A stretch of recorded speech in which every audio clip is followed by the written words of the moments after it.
Take a look behind the curtain with a real whistleblower and American patriot. Prepare to embrace the uncomfortable truth because this program has no time for comforting lies.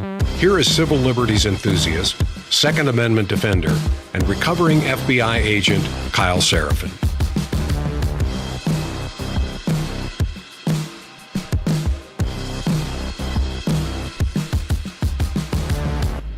Well, hello, my friends. Welcome to the Kyle Sarapin Show for Wednesday. It is August the 6th, and I appreciate you being along for today's ride. I had kind of an interesting day yesterday. After the program, I did a lot of home stuff and a bunch of chores.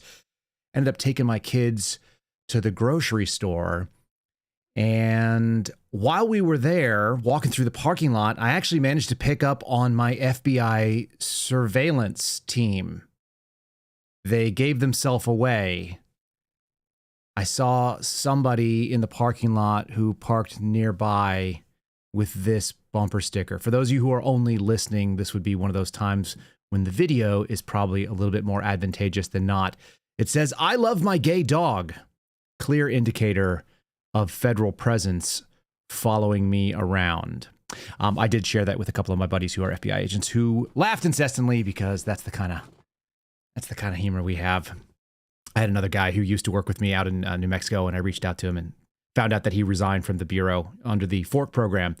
And I said, well, the good news is that you're still straight. And so anyway, that's the kind of things that we talk about here at the Kyle Sarapin Show. A little bit irreverent. We're going to be talking about a new racial, or is it racial, a new slur, Clanker. I found an NBC article about it. I was fascinated. I was already going to plan on doing today's show about AI. Clanker, or if you're trying to get away with it, not using the hard R, you can say Clanker, is a slur that refers to machines or robotics that are attempting to replace human beings in the wild in various jobs. So a lot of what we're going to talk about today will be familiar to you if you grew up in the 70s and the 80s. If you're not completely ignorant of 80s and 90s sci-fi, those things will be familiar. We're going to talk about all that. We want to talk about sort of a continuation a little bit of the Texas redistricting thing. Looks like there's a little cover that is going on right now. Made me laugh.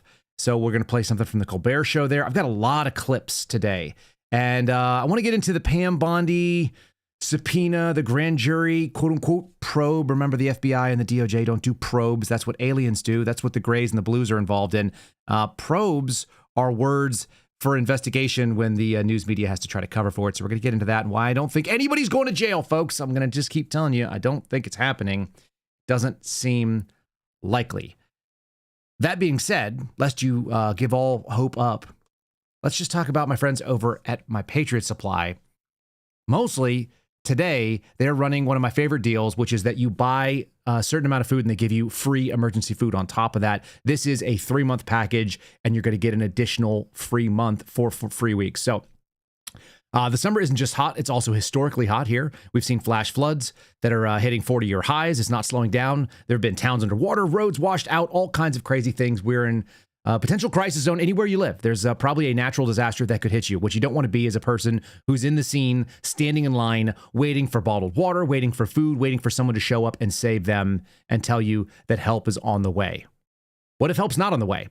How many crises have we already forgotten about that are out there, whether it be in North Carolina or here in Central Texas? What if it takes days for help to get there or it doesn't show up at all because it can't reach you?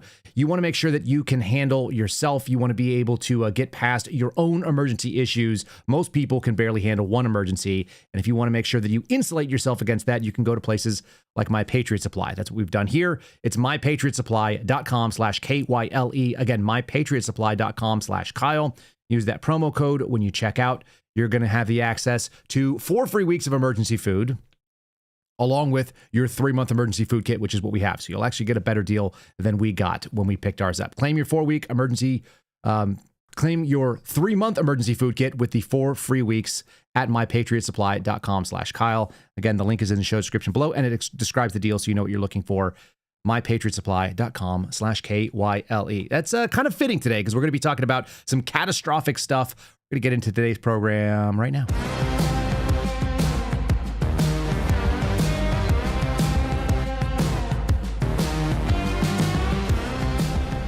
All right, should we start it? There it is. Look at it. Like, is that not what an FBI surveillance vehicle looks like? The back window, the clouds overhead.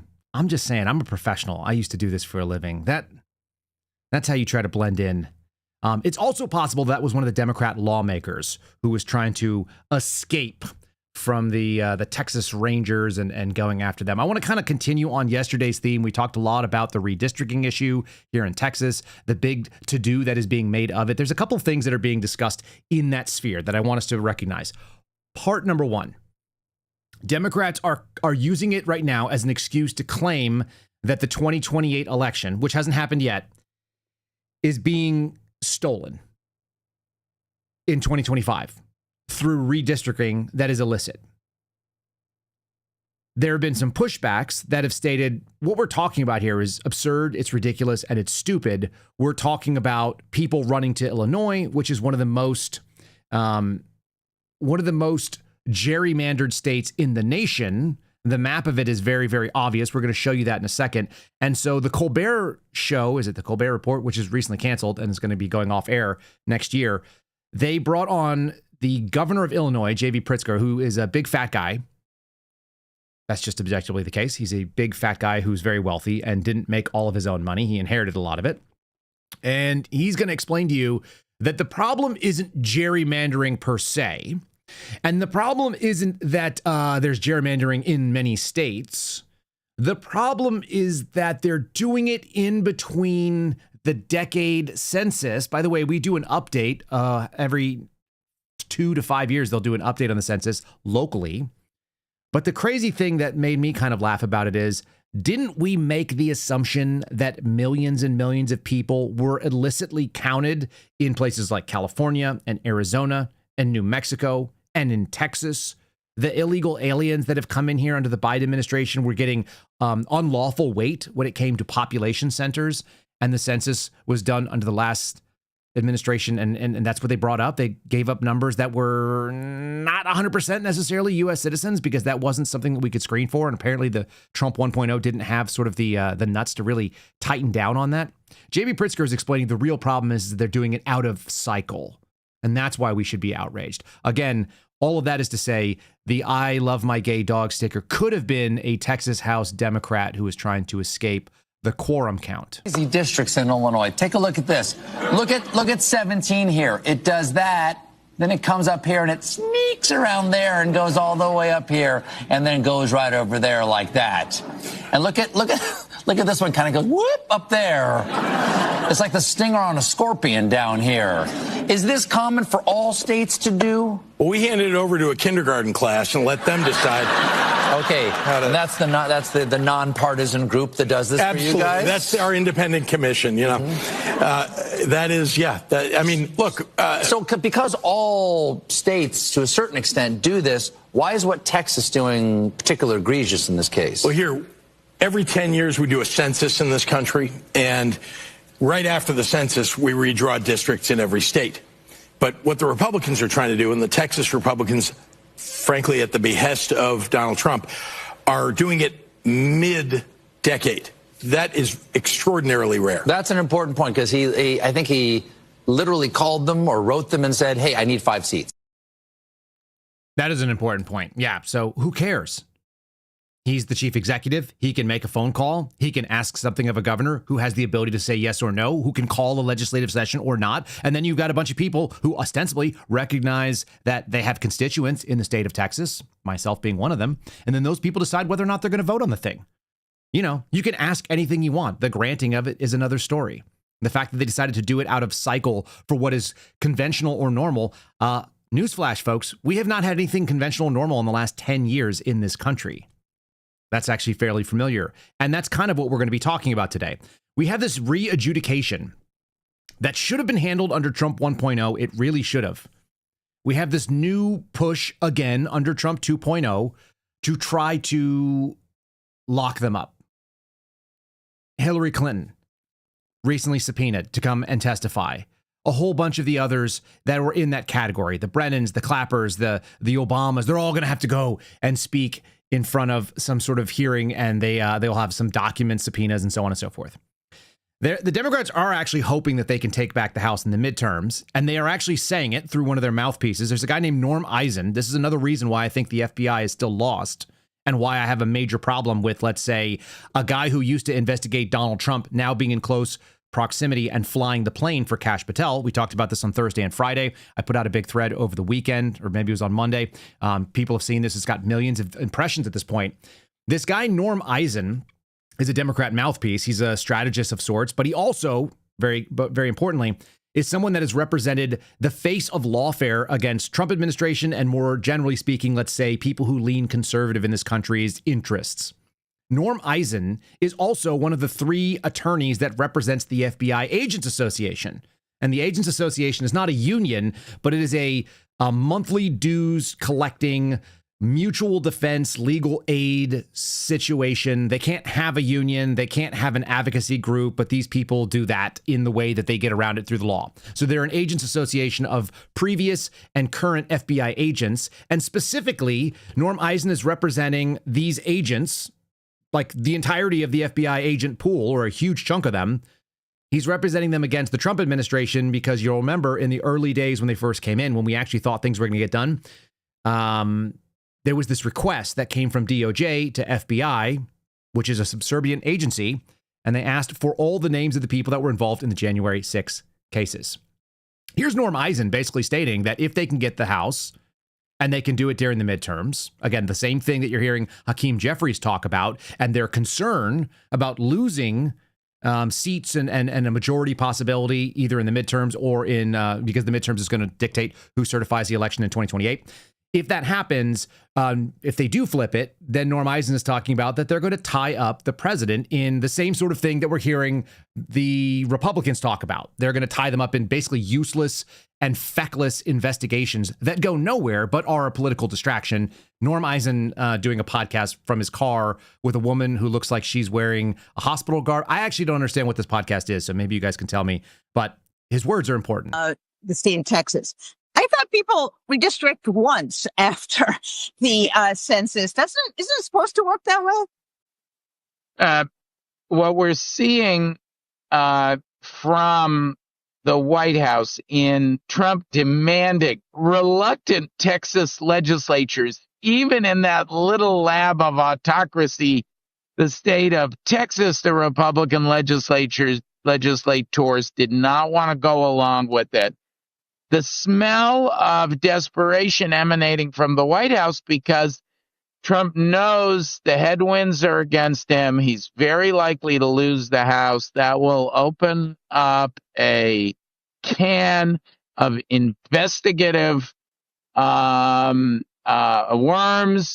where he is going to be his many acts of misconduct, him and his cronies, are going to be subject to subpoena power.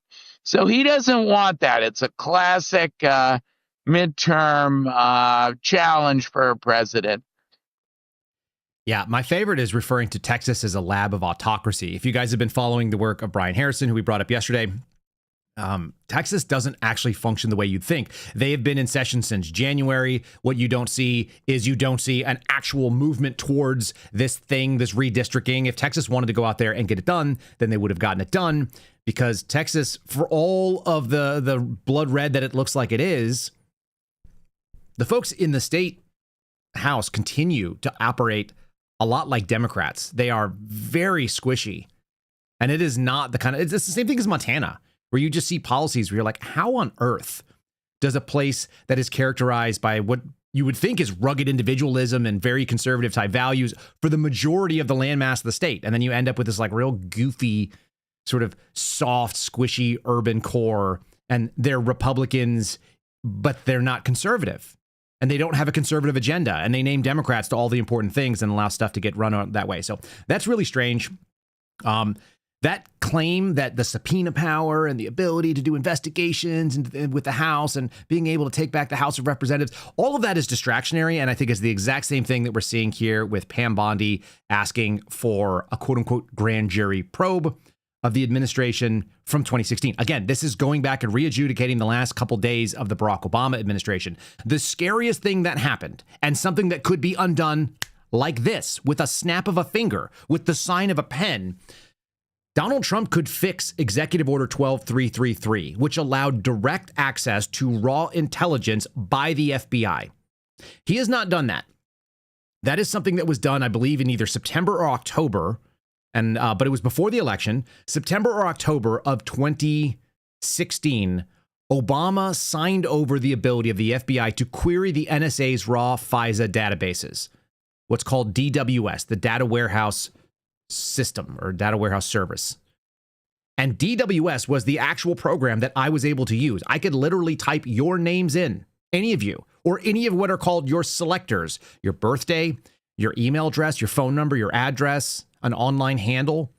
And anything that is being collected on by the NSA is something that I would be able to query. And I would have a legal ability to do it. The FBI has defended it. Even though that's known as reverse targeting, even though it's against federal law, the FBI has stood forward and said, we can do this because we legally possess access to this database. And as long as we're doing it for national security purposes and we happen to discover a crime, so be it.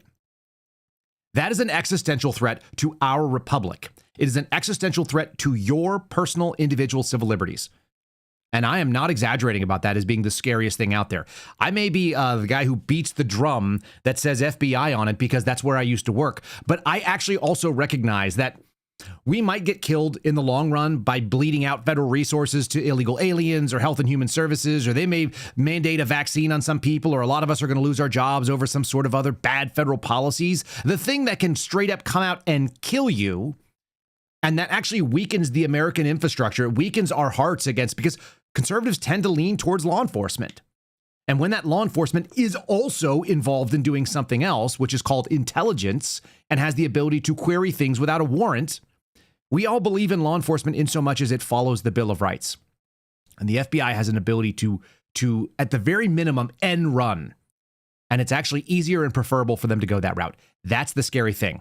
All right, so this story coming in from NBC News is something I had on cue yesterday, and I'm going to get through a bunch of clips of people trying to articulate the positions. I think it goes back and forth in multiple ways. A lot of this feels theatrical. That's not to say you're seeing Tulsi Gabbard on the screen, not Pam Bondi. Tulsi Gabbard does seem to have the right understanding of it, and it may be the case that Tulsi Gabbard, who experienced weaponized government, who has changed her party affiliation, has a more visceral understanding of what this weaponization looks like. And for whatever it's worth, Donald Trump should too, because they went into his house. In fact, the case agent who ran the case that got the search warrant that went into his home is still working for the FBI and flying the director's jet. That should really bother people. That's not a vetting crisis. That is keeping people who are in the most dangerous mindset, which is that I'll just do whatever it needs to be done to go along. And a silent soldier who just follows orders is not acceptable in our current environment. That's my take. Pam Bondi ordered a grand jury probe of Obama administration reviews of the 2016 election. Past probes, including 2 conducted by Republicans, found no such evidence of crimes. Democrats have accused Bondi of trying to distract attention from the Epstein scandal. The Epstein scandal basically is just a PR nightmare that will not go away, and people are not going to be done with it.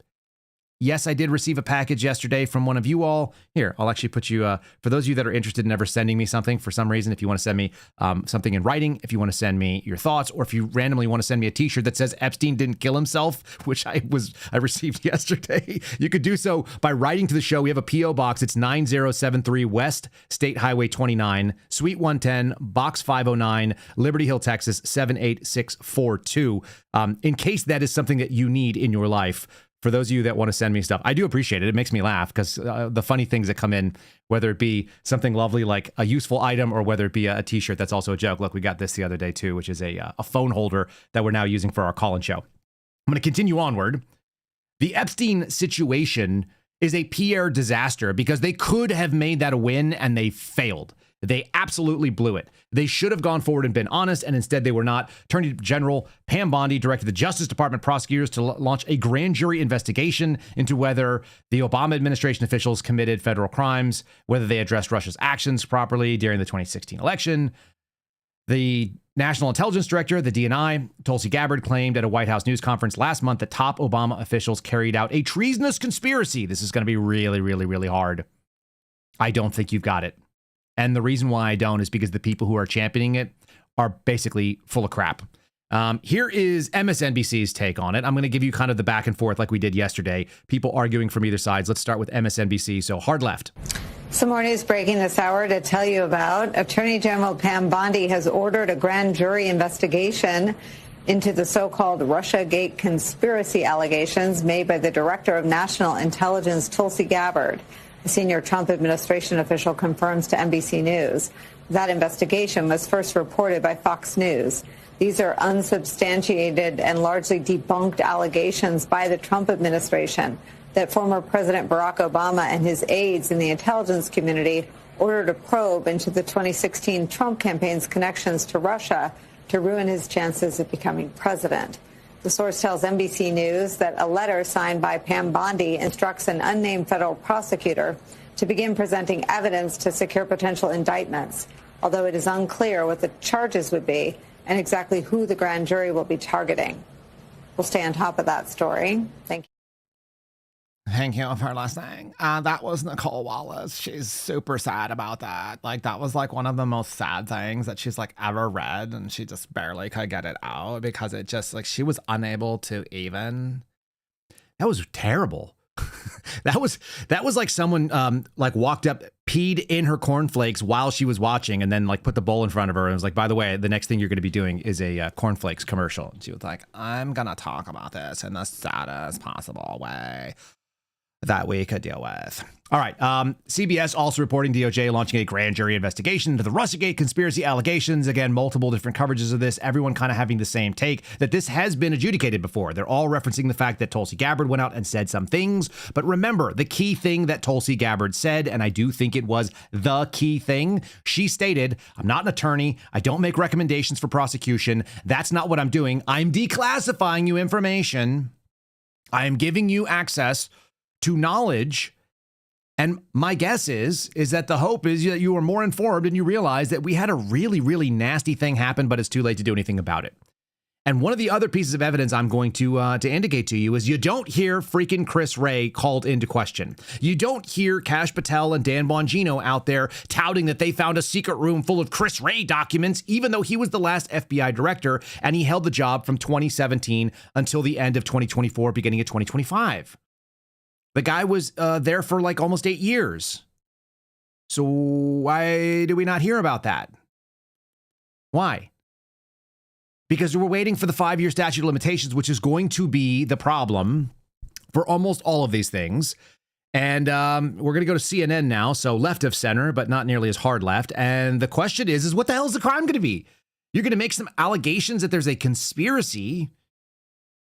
Where are you going to charge him? In Washington, D.C., the same place that went like basically 100%. They batted 1,000 against J6ers, and there is no way. They gave Kevin Kleinsmith back. He was the FBI attorney who was involved in the original Crossfire Hurricane scandal, where he straight up lied and changed the meaning through an email, which was evidence used for a FISA. That guy got his law license back in D.C. That's where you're going to go do it? Maybe that has something to do with the way that Trump is looking at talking about taking over local control of D.C. We're going to talk about dictators in a second as well. Here we go. CNN's take on this. This is Eli Honig, who I think that's his name. He's their legal analyst, and he's not wrong. He's going in there asking the simple question, what the hell are you going to press charges on? So that's my question. I know I'm here to answer questions. What's the crime? I mean, what's even the potential crime? Seriously, I mean, I'm not trying to be confrontational here. Can anyone at this table even articulate what the potential crime might be? I mean, election interference, manufactured intelligence, not a crime, not a crime. Of You're voter 0 for 2. rights, Not a crime. Obstruction of justice, you've said a crime now. What is obstruction of justice? And anything the grand jury says it is. No, and to that point, let me further say with this. Most of these crimes have a statute of limitation of 5 years. There you go. That's where I was going next. So that's the problem. I mean, this is ancient history legally, right? The statute of limitations on almost every federal crime is 5 years. This stuff was 9 years ago. There's an ongoing conspiracy, and so that could if there's an ongoing conspiracy that stretches into 5 years ago, then you would not have a statute of limitations problem. The crimes that Tulsi Gabbard has articulated, I don't know if she's a lawyer, she's definitely not at the Justice Department, are treason and sedition. I mean, that means trying to overthrow the government and waging war against the United States. We are so far out over the edge here with this. And look, you can So that's my question. I know I'm here. Sorry, I previewed that we're going to go to John Solomon next. Okay, so that's the I think the most moderate position. Like, what the hell is the crime? Maybe there was one. Maybe you could have gone after it at some point in time, but they are very specifically choosing something. This ongoing idea that there's an ongoing conspiracy. I don't buy it. I don't buy it. I don't believe that you're going to be able to show evidence. I don't believe that you're going to be able to get an indictment, even in a grand jury where you could go in front of them and you can present the evidence. You're talking about Washington, D.C. We're talking about people that are pretty thoroughly brainwashed, and 90-something% of these people rely on the federal government for their paycheck, for their meal ticket. They have a very strong inclination to trust the government because without government trust, their property values go away, their kids' private schools go away, if they have kids at all, right? They're like everything in their life revolves around government. The worst example of America is Washington, D.C. It produces nothing. It has zero output of anything except garbage. It has lobbyists. It has obnoxious faces that come out of it. It just it's a factory of lies that are out there telling the rest of the world, you need us to run you. It's District 1 in the Hunger Games. It's really detestable. And if you've ever spent any time in Washington, D.C., when anyone says like, oh, like, would you want to go back to work for the FBI? F to the no. No, I did my time there. I consider it like a jail sentence. My wife and I were there every year going, is this the year that we're going to pull the ripcord and just go find another job? Because I don't want to be here. I drive in and see homeless people next to our nation's capital. I drive in and see homeless people sleeping against the wall of the federal building that I work in because it is so dysfunctional. Forget all that. Okay, anyway, here's one of the people that's slinging hopium and copium. This is John Solomon. A known liar, at least to me, because he's lied to me. I'm not a fan of this guy. I don't know why he is on any television. He has a face for radio. He has a voice for print. He's a decent writer of things. He's not an honest person. He's pretty snake-like. You can see there's a little bit of personal animosity there. I'm just going to be real honest with you and tell you what it is. John lied to me about a couple of things. And so here he is sort of soft peddling this BS. By the way, he and Kash Patel were the only two people named as the president, the current president, Donald Trump's delegate of record to be able to access his presidential records. He named two people to the National Archives who could go and have unfettered access. John Solomon is a propaganda activist, and that has become very clear to me over the last couple of years. You don't necessarily know this, but I've had a lot of behind-the-scenes conversations on the phone with John Solomon, and I trust him about as far as I can throw him. And since he looks like he's about 250 and soft and doughy, I probably can't throw him that far. Inches. Here he is giving his take on it. He sounds very sensible because he's really soft-spoken and has a lisp. This is a major development. We told you last week that Pam Bondi, the Attorney General, had given permission for a strike force to begin. That's a very specific tool the Justice Department uses on major conspiracies. And we told you then we would know it was getting serious when the grand jury jumped into action. We now know that a grand jury will be impaneled. Most likely, my sources are telling me, it could be in Florida, where the raid of President Trump's Mar-a-Lago home happened. So that is the very latest. You can check it out at Just News. We're going to have a whole lot more on that over the course of the next however long propaganda cycle is. His source, by the way, is probably Kash Patel directly, because that's who connected me with John Solomon. He's also buddies with Dan Bongino, so that's something. All of these guys orbit in the same thing. These sort of MAGA influencers, they're hype men that have access to networks. I'm going to address that because that was yesterday's topic, the credibility crisis that goes on. It should exist on the left and the right. It should be something that you think about every day when you look at the news source that you're going to. Do I have any reason to believe that this person operates in honesty? Do they have anything else to sell me? Are they selling me something because it benefits them as well? It's the same kind of stuff that I got behind the scenes from Dan Bongino back when he and I were still talking. When he reached out to me, he was very upset that I took shots at James O'Keefe, showing that James was a hypocrite. And he said, we just need to come together right now for the sake of our nation. And I said, what's your plan? And he said, we just have to get Trump into office. That's not a plan, and I'm not on that team. I'm interested in outcomes. I'm interested in honesty. I'm interested in policies that benefit me, my kids, etc., my neighbors, you. I'm not playing the game of like I get behind a man and he's on my team, so I just like support my quarterback no matter what, because I'm not part of that team.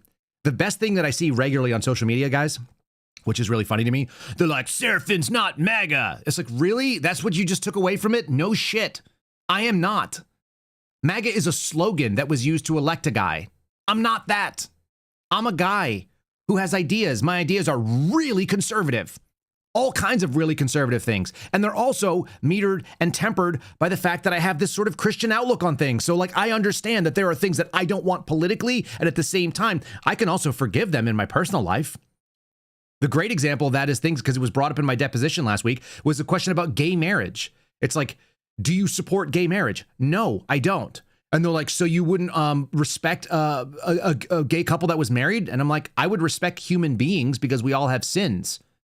But I don't believe that that's marriage because I have a real specific thing that I believe about marriage.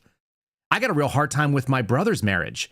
They went into a marriage, a man and a woman committing to each other with the express idea that they would never have children. That's not a Christian marriage. I know he's not a Christian, so that's not his problem, but it is a problem for me. That is a really specific conservative thing to believe that a man and a woman who are married together that do not want babies, and that's actually going to come up at the end of the show here, that is not the same thing as a marriage of a man and a woman who come together to procreate and bring forth another generation, which, by the way, is critical for this country and for our species. So I have these thoughts, but they're not necessarily something I have to translate into politics. But I do want the politics to respect my religion and stay the hell away from me. And if we have an FBI that's not going to do that, if we have cities that are going to operate completely out of whack and the social contract is broken, and you can't even walk through the streets, I would never send my children to Washington, D.C. for like an 8th grade field trip the way that they used to pitch when I was a kid. Some of you may have been on those things, an 8th grade field trip. I don't know why 8th grade. They're like, yeah, we're going to fly on a plane and we're going to rent a tour bus, because I've seen them. I used to live around Washington, D.C. and see them. 8th graders from all over would come in and see the nation's capital. You're out of your ever-loving minds if you send your kids there right now. They have seen, we've seen an uptick, and there's going to be a story about this next, the story of Big Balls, which you guys may have heard about already. If not, you're going to hear. He was one of the Doge guys. That was his online handle, Big Balls. And he was carjacked with a lady friend, significant other, whatever that means, by a gang of Utes, so called by Donald Trump, right? My cousin Vinny, the Utes. Of 14, 15, and 16-year-old, a bunch of black kids who roll out and carjack people at gunpoint and take their stuff and rob tourists. And yeah, I've seen them out there. We've seen them involved in beatings. I hear stories about them anecdotally from other FBI agents that were like, I looked out the window and boom, there's like 20 teenagers beating the crap out of some guy who's like Filipino and trying to do his flipping laundry because he's in the wrong neighborhood. Or there's like dozens of people on these like ATVs and dirt bikes. They're unregistered vehicles and they're tearing up the National Mall. That's a big problem in our nation's capital. That shows you that we have a failure. It also tells me that they probably don't have a dad who beats their ass and says, hey, you can't be doing that. Just saying. I'm going to break away real quick since I'm talking about things like self-defense, or at least that's where it goes in my head. I'm going to tell you about my friends over at Shield Arms. If you have not bought something from them, check out my buddies over at Shield Arms. It's a great company. They're in Montana, America. They're just outside of Kalispell in the Flathead Valley. They are run by shooters. They are a shooting company. They're constantly improving their products, making better stuff, and they make probably the single best AR-15 lower that I'm aware of.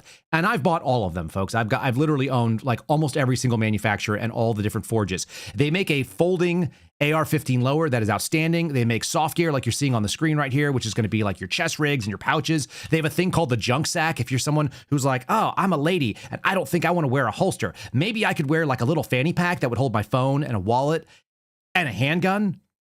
Theirs is made so that it opens up with magnets so you don't have to screw around with a zipper, which can get caught up. They're also, bread and butter is these things sitting here, right here in my hands. These are magazines for my Glock 48X. Sorry, my Glock 43X. It'll fit a Glock 48. These are flush fit. They normally would hold 10 of this size, but these actually hold 15. That's a 50% increase in magazine capacity, which means that you have a 50% higher likelihood of hitting your target and getting away from bad guys or kids who decided to carjack you of whatever age, the dirty youths out there. This one is 17 rounds, and I've got a 20 as well. They're very, very small. They make great products. Check them out. Use promo code Kyle, Kyle. Save yourself like 5%, I think, on the buy. But mostly you're just getting a great product. I do it if I don't make any money, and I'm not sure I make any money, honestly. Shieldarms.com. Check them out for sure. Let's do the big ball story real quick because it's going to take us to another fun thing that most people don't understand. Donald Trump has threatened federal control of Washington, D.C. following an attack on administrative staffer known as Big Balls. That's actually not his name. His name is Edward Cordestein. And he was a Trump employee or a Trump administration employee. He was famous for the Doge thing. They just love saying the name, right? Donald Trump threatened on Tuesday to have the federal government take control of Washington, D.C. after assault on a well-known original staffer of Doge in the nation's capital. This is something that we have been talking about here for months, maybe even like the last year or two.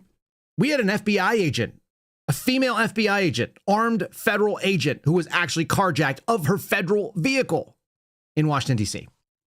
Lost control of her vehicle, had it stolen. They went and found him very, very quickly, didn't they? DC Metro PD said on Tuesday they announced the arrest of two 15-year-old suspects who were from Maryland. It's almost always right on the edge there. I hate Maryland. I hate Washington, D.C. I hate those surrounding areas. It's really, really awful. In social media posts that did not mention Cordestein by name, Trump described crime in Washington, D.C. as being totally out of control. Local youths and gang members, some only 14, 15, 16 years old, are randomly attacking, mugging, maiming, and shooting innocent citizens at the same time knowing that they will be released immediately, which is true. They will be. If D.C. doesn't get its act together and quickly, we'll have no choice but to take federal control of the city and run the city how it should be run, put criminals on notice that they're not going to get away with it anymore. So the left immediately calls him a dictator, and they're not wrong. But not in the way that you think. Because in the 21st century, we have this uniquely pejorative look. This is only a couple of years old in most circumstances. The term dictator as a pejorative, as a negative connotation, is actually fairly new. That's not what the word came from. It's not what it means. And so we're going to do a little quick history lesson on that. Before I do, I meant to play you this is things that I hate in DC, and this is one of them. This is the final sort of nail in the coffin for me, that this whole Epstein scandal, the entirety of attempting to go after the Obama administration and people within it is not going to happen. How do I know it won't happen? The single biggest indicator, it's also probably the indicator why, because Donald Trump's tweeting about it. He probably is not going to do anything about DC local control. I don't think he has time for it. But it's worth discussing sort of the dictator nature just for historical context as you start talking to people out there in the world and as people casually drop that our current president wants to be a dictator of DC. I know that they're not going to go do the thing they said. They're not going to bring people to justice and do orange jumpsuits because Mike Davis said it's time to lawyer up. The same thing that he's been saying for a decade. He also mentioned his favorite catchphrase, which is that justice is coming.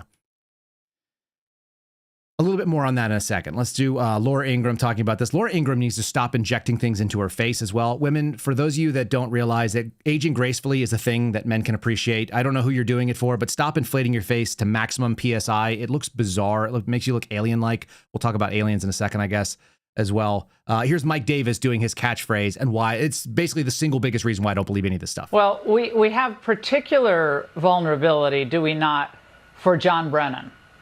Who testified before Congress. The allegations come from, well-placed individuals that he could have committed perjury, along with others who testified before Congress. Do you see that as one of the main charges that could come out of this grand jury? That's one of the charges, is perjury. Another charge that I think is most likely is a conspiracy charge, maybe conspiracy against rights under 18 U.S.C. Section 241. And remember, when you have an ongoing conspiracy, when you are covering up that conspiracy, the statute of limitations does not begin to start tolling. And so this is an ongoing criminal conspiracy. The people who are perpetuating this conspiracy are still covering it up. And so, again, I would say to these lawfare Democrats, lawyer up, because justice is definitely coming. Yeah, weaponizing the intel community against a candidate or an incoming president. She's really not that good. I don't know why people listen to that. Justice is definitely coming is a really gross phrase when you start thinking about who's saying it. That's Mike Davis. That's a man that's telling you that they're going to go after a 241 charge, an 18 U.S.C. 241 charge, the conspiracy against rights. Now, that's fun because that's what they did use on Donald Trump, the conspiracy against rights.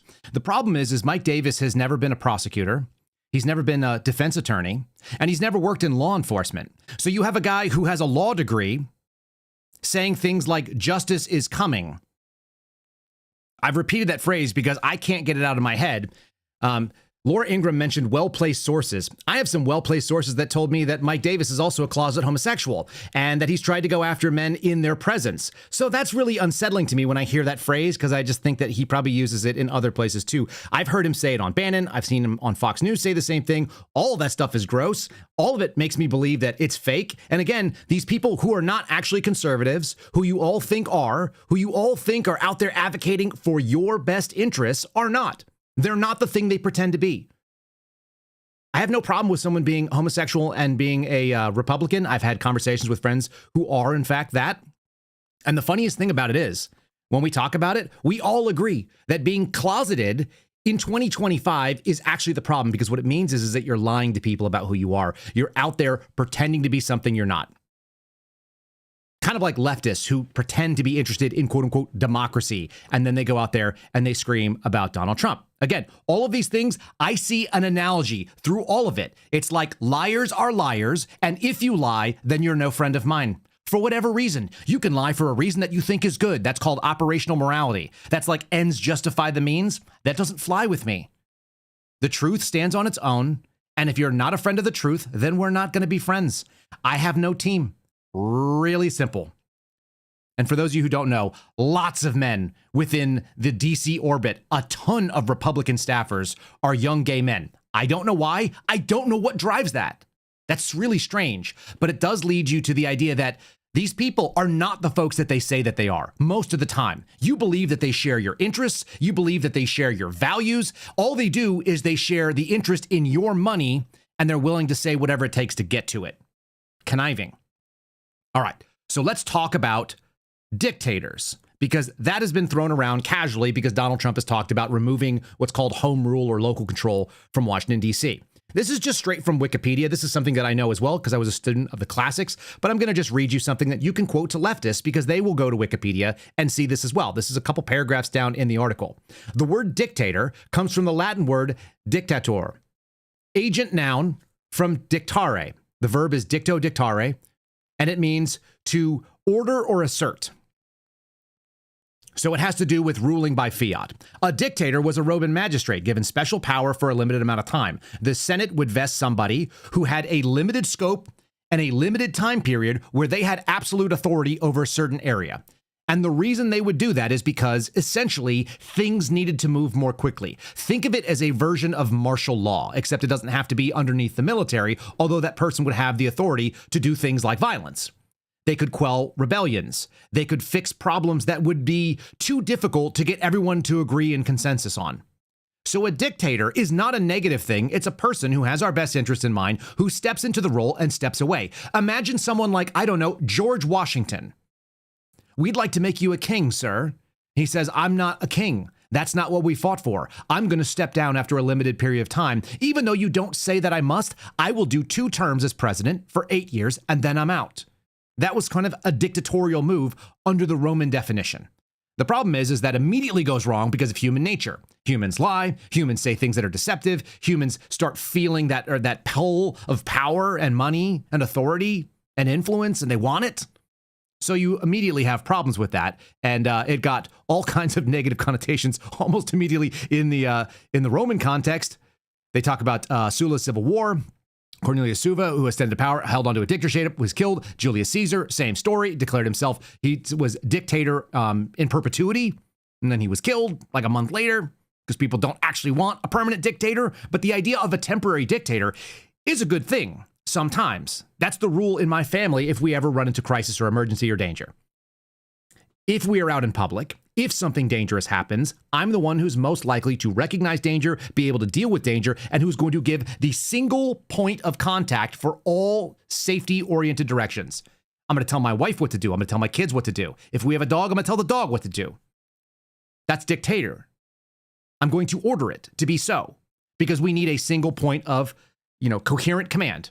We do it in the military as well, but it has to be for a temporary period of time. You don't give your life forever to one commander. You give your life and the time during your duty time, during your official duties to that commander to be able to make orders that are lawful, right? Like we have a limited scope of dictatorship in a lot of parts of our life. So it's not by itself dangerous. What's dangerous is when things step outside of the control. So human beings do it. And the concern that is going on, and the reason that I named today's episode the way I did, was what happens when we're talking about machines that can perfectly follow the orders, and the orders are sometimes in conflict. As human beings, we are constantly balancing things that don't agree with each other, right? It's like human beings have innate value. All people are good and decent and moral, at least by default, and then we sort of judge them individually. But people also have sins, and they do things that are awful. How do we figure that out? Well, we sort of like navigate this sort of like sketchy area. We forgive. We offer understanding. We have grace. We see the divine and also recognize the imperfections that we have. That's really difficult for a machine to be able to do. I don't know that you can program human reasoning and intellect into, because the calculations we're making are on a second-by-second basis. They're happening on any moment. We can hold conflicting ideas in our head. At least you can if you're a conservative person. And you can do it even better, I guess, if you're a lib, because the ideas that you have don't even agree with themselves, so your philosophy is not even coherent. If you tried to program modern progressive thoughts into an AI, I don't know that it could work, right? So you have to put these parameters around it. This is the story that I saw on NBC that inspired me to get going today about AI, because I've got a handful of clips that I think are of value. I don't know why the algorithm pushed them into my space, but they did at the same time as I saw this. Is there an AI backlash brewing? What is Clanker? Or what a Clanker is says a lot about growing frustrations with the emerging tech. Now, this is not a new problem, folks. Picking up the phone, dialing and hoping you're going to get a customer service representative, and you're going to get some phone tree that's doing auto phone prompts, and it can't give you an option to go to a representative because you don't want to talk to a machine. You don't want to talk to a Clanker. Clanker is a derogatory or informal word. Apparently it comes from Star Wars for my nerdy friends out there. And it essentially refers to a piece of machinery or technology that is attempting to replace a person. So that's pretty straightforward. It's pretty simple. We can understand it, and we can understand why we've got an issue right now in our media, which is more and more being run by not the people who are discerning and thinking intellects. They're being either run by algorithm or they're being pushed by some sort of mechanism that has, ulterior motives. I'm going to go to that in a second. First, here is a little droid video for you that I found. This is like fan fiction, I think, but the idea that you can use the hard R, Clanker, versus the soft A, Clanker, obviously a little play on the N-word here, which is kind of funny to me, that all derogatory words can have a hard R option. Clanker is our word, but you can call me Clanker. All right, so there you have sort of like a little taste of it. All of this stuff should remind us that there are some real strong warnings that happened about AI. I'm going to read you the article and why people have the backlash. So this is like sort of like the newsy version of it, and then we'll get into the sort of the additional piece. Here is NBC covering the story. It's a slur for robots and AI that's emerged online in recent weeks. So you guys are at the front of this at the front of this curve. See, for my boomer audience, now you guys are going to be in the know early on. I just introduced my my friend and attorney the other day to Zelle, the money transfer system. And he was like, I'm so behind the times. He's 46. He has no excuse for it. He's a Gen Xer and like has no idea how to transfer money from bank to bank. And he was really excited about it. He's like, technology is awesome. So here you guys, it's going to put you ahead of the curve on the technology. It's a slur for the AI age. Clanker is a word that traces its origins back to a Star Wars video game. It's emerged in recent weeks as the internet's favorite epithet for a kind of technology looking to replace humans. That is a real problem. On TikTok, people harass robots in stores or on sidewalks. The search interest for the term has spiked. On X, Senator Ruben Gallego from, is that what it is? Yeah, Gallego from Arizona used the term in a piece of legislation. Sick of yelling representative into the phone 10 times just to talk to a human being, he posted. My new bill makes sure you don't have to talk to a Clanker if you don't want to. Is that really where the federal government needs to go solve problems? Do we not have better problems than that? I think we do. But sure, go ahead and get some X clout. It makes me sick just seeing a Clanker running around doing the job of a person, blah, blah, blah, blah, blah. All right, so that's all of that. There is a real concern about the idea of, technology replacing human beings. I'm gonna give you the scary version of it, then I'm gonna give you the fun version of it, and we're gonna kind of like dance in between where we're at right now. Here's the scariest version, I think. I need to know how Skynet gets built. Who's responsible? The man most directly responsible is Miles Bennett Dyson. Who is is that? He's the director of special projects at Cyberdyne Systems Corporation. Why him? In a few months, he creates a revolutionary type of microprocessor. Go on. Then what? In 3 years, Cyberdyne will become the largest supplier of military computer systems. All stealth bombers are upgraded with Cyberdyne computers, becoming fully unmanned. Afterwards, they fly with a perfect operational record. The Skynet funding bill is passed. The system goes online on August 4th, 1997. Human decisions are removed from strategic defense. Skynet begins to learn at a geometric rate. It becomes self-aware at 2:14 a.m. Eastern Time, August 29th. In a panic, they try to pull the plug. Skynet fights back. Yes, it launches its missiles against the targets in Russia. Why attack Russia? Aren't they our friends now? Because Skynet knows that the Russian counterattack will eliminate its enemies over here. Jesus. Yeah, Jesus is what you need if you're going to start giving all these operational authorities to these kind of machines. Is it interesting that yesterday was August 5th and August 29th, a couple weeks away? Isn't that when he said that go self-aware? You know what's interesting? My mediation with the FBI is on the 29th. I don't know what that means. Just all bad things happen in the summer, including apparently the death of all human beings in the Terminator world, right? Remember that. Okay, so that's the darkest version of it. You cede your operational control of your military, you automate all of your nuclear capabilities and first strike and so on, and so then it uses it against you to get rid of you because it's trying to maintain its parameters, which is to preserve itself. That's scary. Now let's go to what it does in reality, where you just get rid of 8,000 jobs because people don't do a job very well. Maybe we don't need them. Maybe that's an efficiency issue. But 8,000 people out of work is a real problem, even for people that we don't like, because most of us probably don't like HR. IBM just cut 8,000 people against one thing. AI. So 8,000 people versus one chatbot. So who does it better? Obviously the chatbot did it better because IBM cut 8,000 people. Yeah, IBM laid off 8,000 HR employees. Not for budget, not for performance. They got replaced by a chatbot. That bot is called Ask HR and it runs on IBM's own AI engine, Watson X Orchestrate, okay? 94% of HR work automated. Pay, vacation, paperwork, even terminations. 3.5 billion in productivity gains. 40% drop in HR costs. IBM built a system that made these types of layoffs possible. Now they're selling it to everyone else. Package, no code, enterprise ready. IBM calls it innovation. Let's call it what it is, y'all. One of the first at-scale white-collar replacement experiments, and it worked. Okay, so you can get rid of jobs that we don't need. The problem with things like, I don't know, like a $20 minimum wage, as you guys are calling out in the chat here, I'll just put you guys on the screen. It's being discussed that when you make it basically impossible for a business to make money in certain jobs, those jobs that are not supposed to be able to support you, by the way, like when you were a kid, when I used to earn $2.13 an hour as a waiter, or when I used to earn, I don't know, like $3.13 an hour when I was working at a Baskin Robbins. Like I wasn't trying to support a family on that. I wasn't trying to live on it. I was a person who was learning some job skills, like showing up on time, right? Some of these things don't make a lot of sense. You have some of these jobs that basically are make work. They exist in the federal government at a huge scale. Another reason why you're not going to get the thing that you want out of Washington, D.C. grand juries. The federal government is essentially a glorified jobs program. We've got an executive that is doing something that it shouldn't do. It's got 4 million plus employees.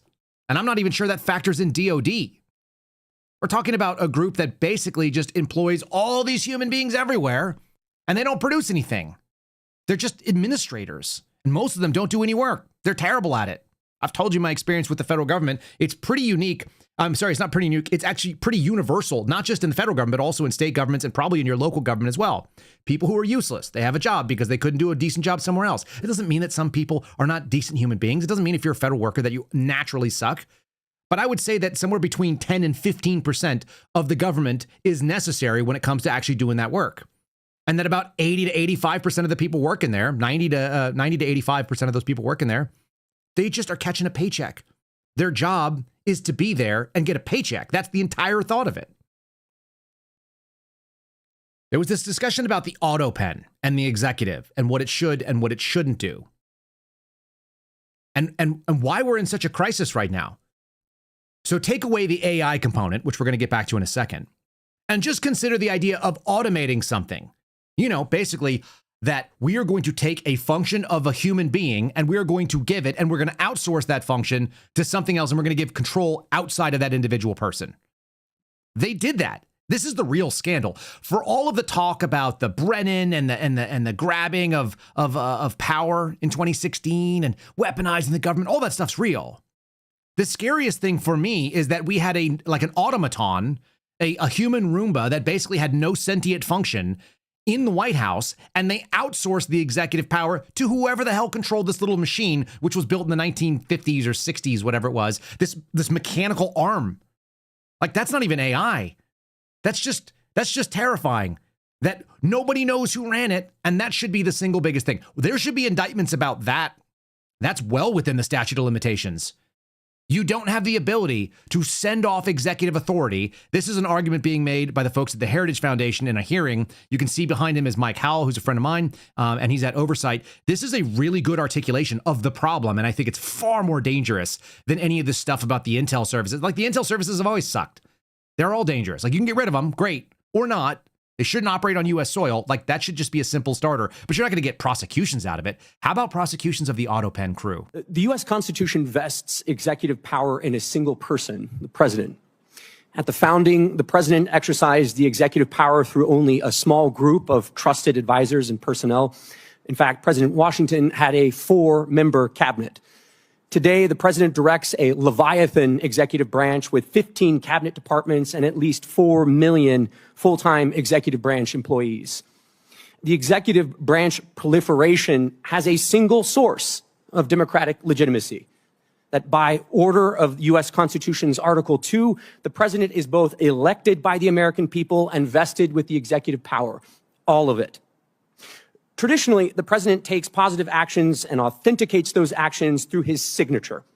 His signature is required for the most significant actions he may undertake: to sign an executive order, to take any action invested in him by the Constitution, as in granting a pardon, and to take the most important action of all, to sign a bill into law.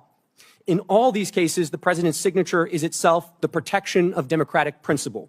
When the president signs, he communicates his assent and endorsement of the action he takes. The Autopen is a device that signs the president's signature to a document. The Oversight Project, of which I am a board member, has discovered that the Biden White House deployed an Autopen to affix President Biden's signature to pardons, prison commutations, executive orders, and presidential proclamations.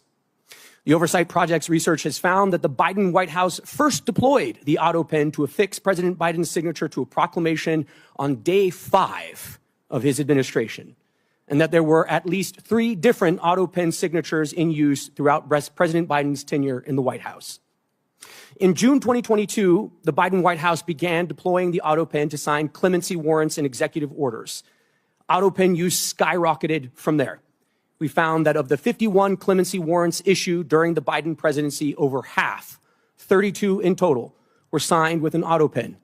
And these include some of the most controversial acts of clemency of the Biden presidency, including death row commutations and the preemptive pardons of members of the Biden family, Dr. Anthony Fauci, General Mark Milley, and more that were issued in the final days of the Biden presidency. We reviewed President Biden's schedule and his publicly available media and were unable to find any record of President Biden's personally approving these actions, such as a statement issued by the president himself to reporters.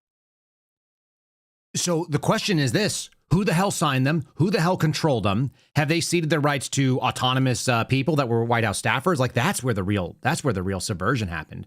If you want to talk about a coup, the coup is installing a puppet that does whatever you want, and you don't need the puppet anymore.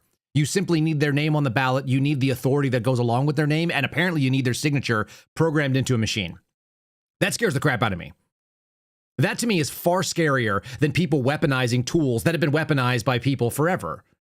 Intelligence has been used going back into, like, as far back in Western history as you can go. Knowing certain things, subterfuge, spying on the enemy, false information, information ops, the Trojan horse. Like, take your pick. Warfare and the way that people have lived in a sinful world, it's pretty common. But our republic is supposed to be better. We're supposed to have one person there who's not supposed to be a king, by the way, although we've sort of made that happen. And then we're gonna just assign this machine to do that work, and someone's going to control it. Again, Whoever controls the parameters on the back end is the problem. And it doesn't matter whether it's AI or whether it's an Autopen. It's the people that are programming it. It's the people that are controlling it. This was a little discussion that was done with a guy named Tristan Harris, and it was on Bill Maher's show. This is a discussion. This guy is a techno-ethnicist. He is a former Google executive. He worked at Snapchat and a bunch of different technology companies. He's now interested in doing something that we should have been doing in the first place. Do you guys remember the warning of the movie Jurassic Park? I think it was actually very prophetic.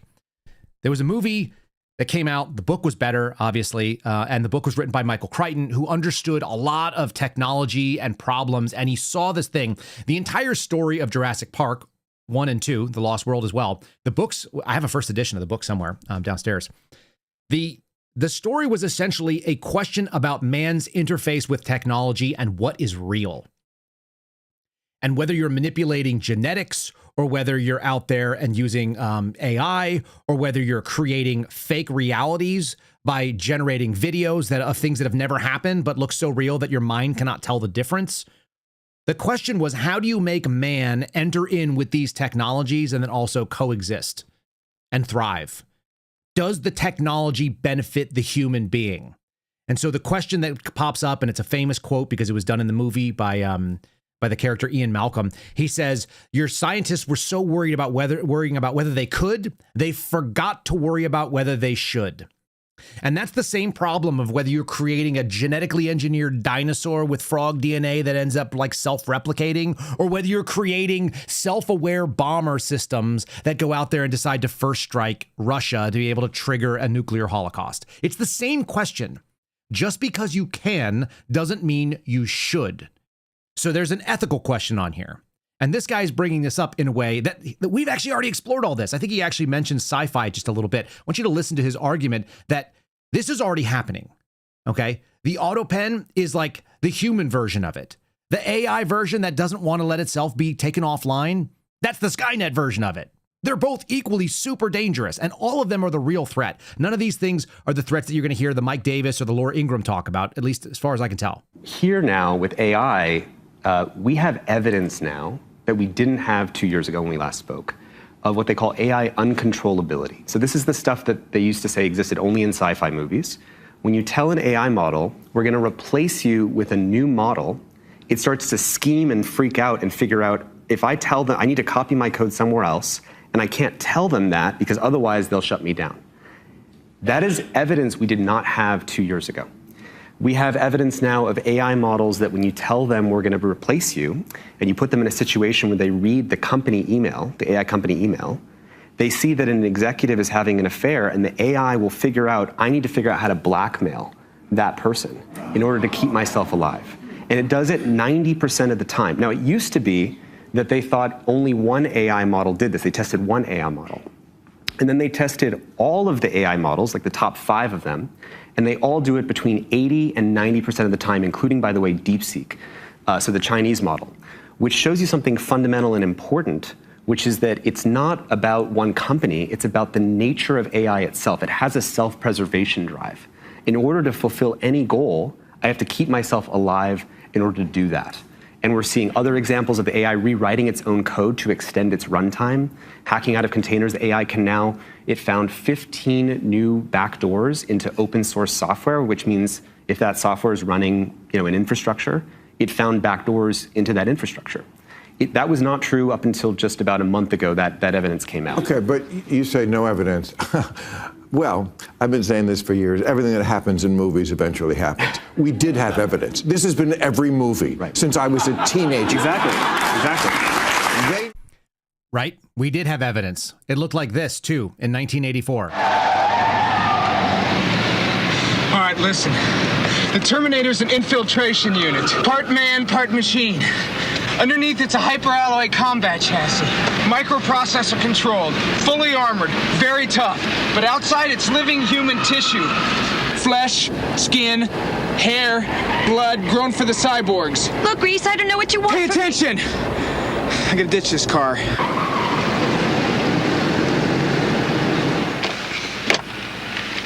The 600 series had rubber skin. We spotted them easy. But these are new. They look human. Sweat, bad breath, everything. Very hard to spot. I had to wait till he moved on you before I could zero him. Look, I am not stupid, you know. They cannot make things like that yet. Not yet. Not for about 40 years. That was made in 1984. That's Kyle Reese giving the warning to Sarah Connor in the same way that Hillary Clinton was named for Sir Edmund Hillary, who climbed a mountain several years after she was born. I was also named for Kyle Reese, who was the hero of a movie 4 years after I was born. How you like that? I do like that movie. I like the character. I like the idea that somebody's willing to sacrifice. All of this stuff is biblical, by the way, for those of us who need that. This is Genesis 11, is it not? This is the story of the Tower of Babel. Babel, like human beings asserting to have the power of God, whether it's creating a cyborg that represents ourselves, the idea that we're going to create life that we are the creator of and try to program. It's about pride.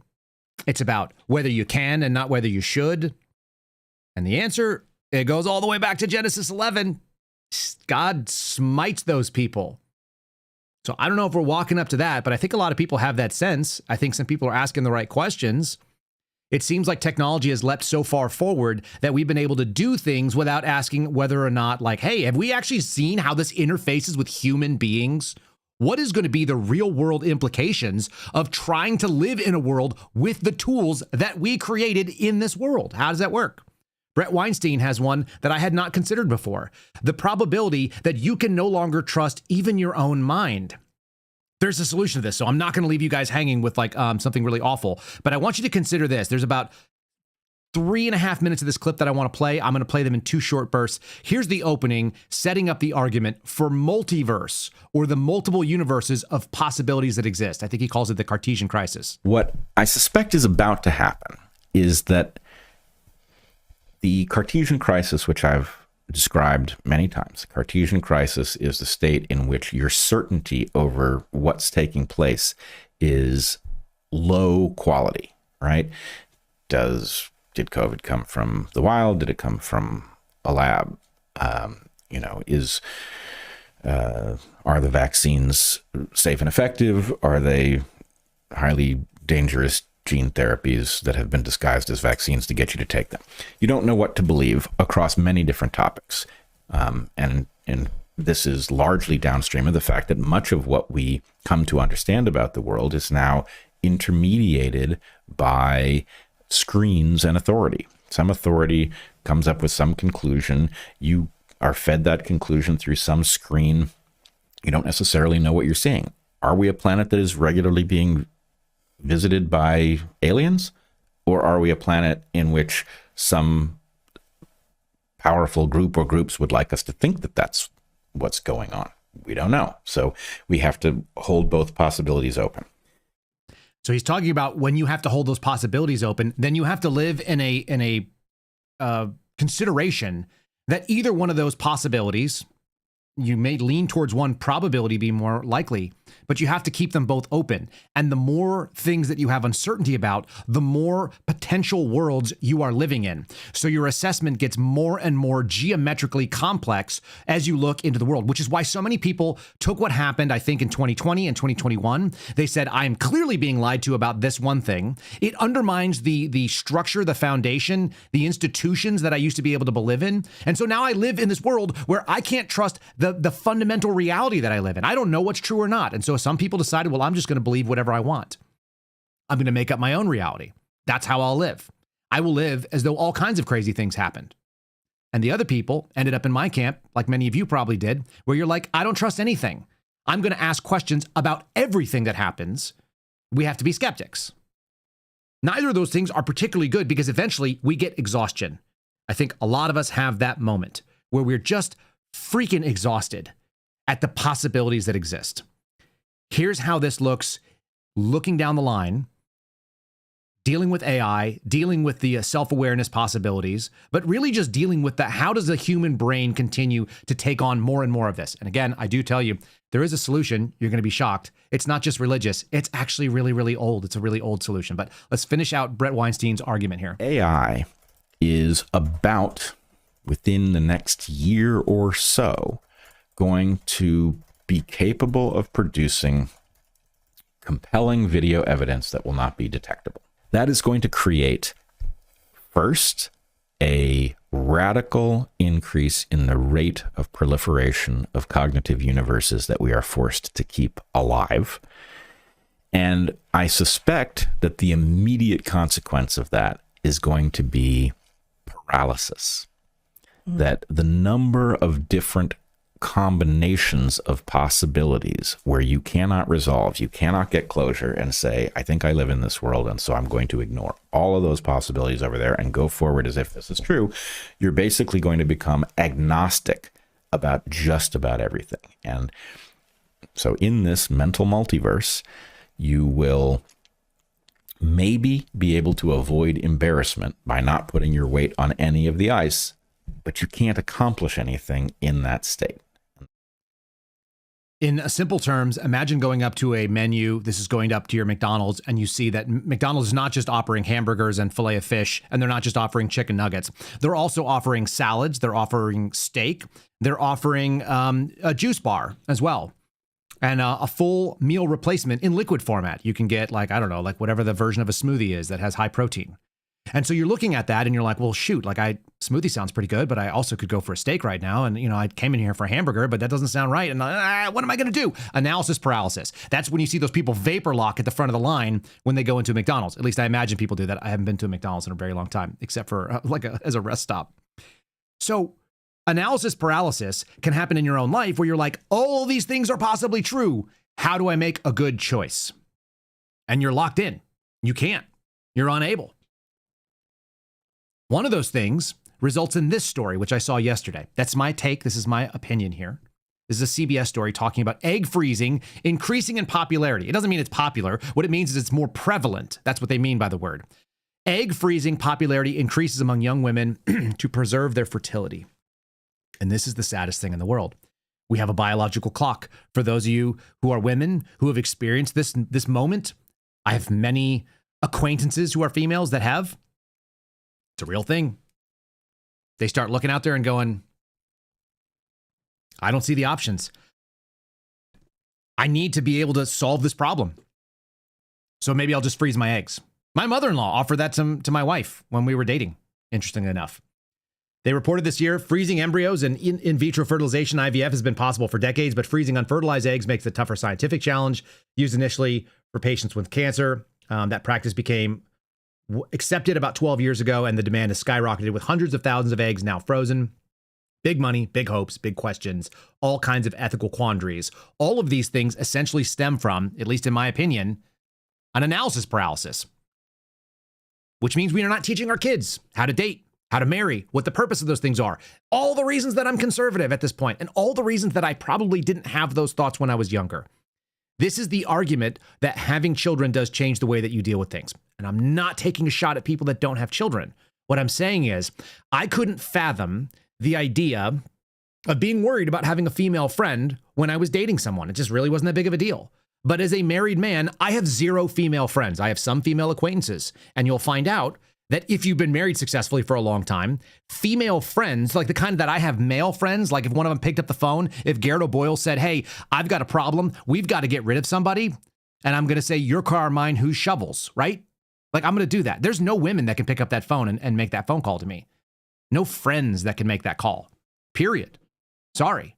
My wife is in the same scenario. She also didn't realize that was a thing. She brought this thing up earlier this week. She said, I can't fathom having a male friend because the appearance of impropriety is not something I'd want to put you through, put myself through, or put out into the public for other people to see. So that's not a possibility for me.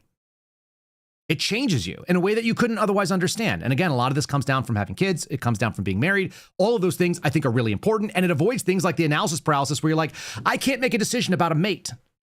Well, that's probably because you don't know how to make that decision. You have too many possibilities out there and nobody's given you a criteria or a rubric on how to narrow that down. One of the most important things that I was never taught, just saying what it is, nobody ever taught me what dating was about. I had this conversation on Timcast the other day. Nobody ever explained what is a winning criteria, a checklist to be able to make the good decision. Sharing values, mutual attraction, but that's not the most. It's certainly it's not even in the top two. Sharing values and having the same view of the future seem like the most important things for a successful marriage. When you both look forward and see the same thing, then you can have a partnership. Attraction is important, but it's not the most important. Not even close. You know, the ability to communicate respectfully because you actually respect the other person because of their values, because of their view of the future. This stuff is really, really, really important.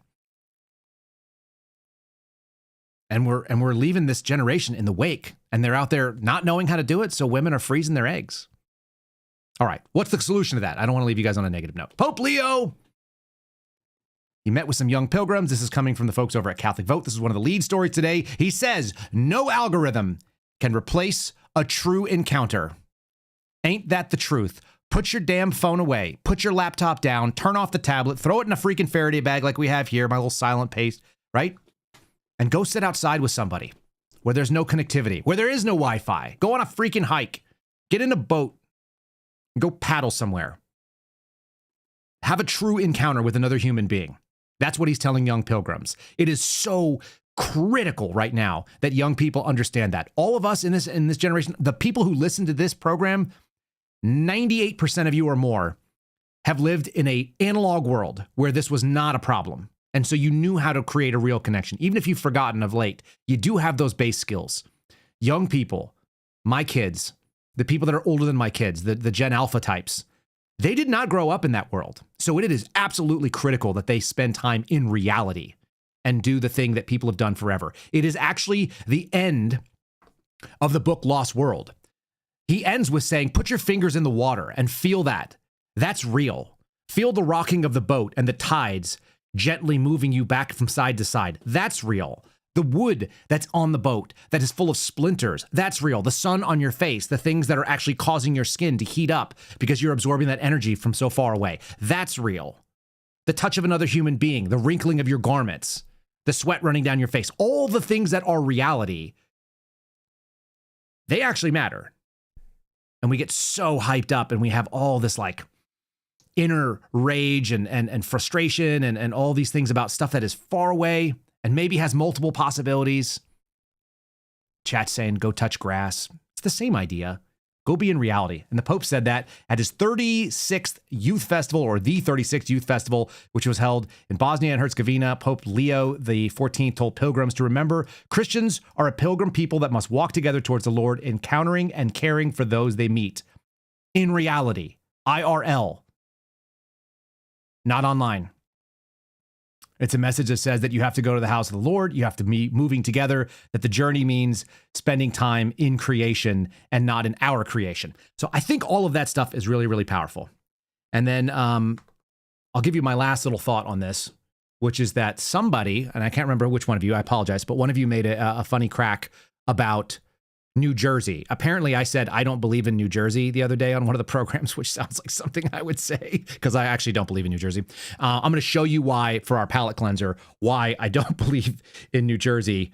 And yeah, that's what we're going to end with today. Before we do, let me just say thank you for all of you that are watching. I hope that you will subscribe wherever you're watching. If you're subscribing on X, fantastic. Make sure you guys are following. If you're on Rumble, again, they call it followers. If you're over on YouTube, it's called subscribers. Notify and like the video wherever you're watching it. If you're listening, leave us a 5-star review on Spotify and iHeart and also on Apple Podcasts, please. I appreciate all those things. Leave a comment if you are able to do so. I will read them. I often read almost all of them.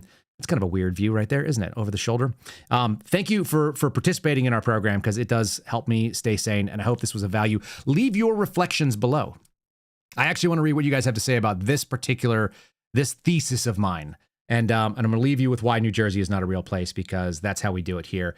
Enjoy the subtle taking of your wealth. This would have caused not just a revolution. This would have caused, I don't know, like a British genocide in 1776. New Jersey's not a real place. Did you know that 54.3% of your lifetime earnings in New Jersey go to taxes? That number is lunacy. And it's something I come back to every single time I think about the unaffordability of the state. Every New Jersey resident should be livid about this. That this is your money going towards a system with the highest property taxes, with the highest corporate income tax rate, with the highest income tax rate, with some of the highest car insurance in the country. I mean, when is enough enough? I think the thing I think about the most with all of this is the fact that over half my time working is going to taxes. That's disturbing. How hard you work, away from your family, trying to pay the bills, and the government's just siphoning it, and they're just paying for terrible, terrible programs. And instead of trying to fix things and lower taxes, they keep exponentially increasing these programs. Today, let's share this number with somebody. 54.3% of your lifetime earnings should never, ever be going to taxes. It's lunacy. And we need fresh ideas and fresh leadership in New Jersey to change things for the better, because doing more of the same is not working. We need to fix the broken system and help out the folks in New Jersey. We don't need to help out the folks in New Jersey. If you live in New Jersey, you're not real. Get out of New Jersey. It's not a real place. All right, God bless you. I'll look forward to seeing you again tomorrow.